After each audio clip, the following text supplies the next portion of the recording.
Sa Agosto 15 na ipatuman ang mandatory nga pagsulob og face shield alang sa mga taong musakay sa mga public transportation. Komportable ba ka ang mga tao dili lang sa pagsulob kundi sa presyo sab sa face shield? Atong Siren pinagining maong report. Sa tindahan din sa lahog na abta namong kining customer nga mipalit og face shield.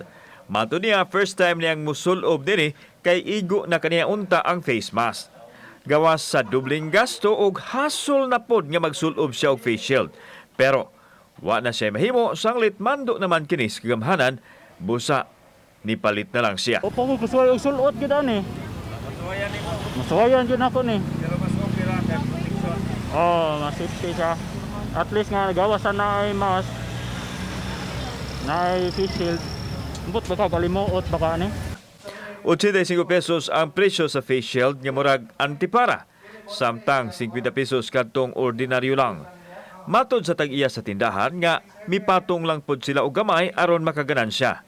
Nabatya kanila nga mikusog na ang halin gumikan sa nagaduol nga pagpatuman sa mandatory wearing karong Agosto 15. Gipasalig hinuon nila nga dili magpaborot sa presyo aron dili masilutan sa gobyerno. Ang among price, kung 65 ang wholesale, tubo may mga 20 na, 80, 85, mura na siya. Dili gyud mo abot sa 100. Dili.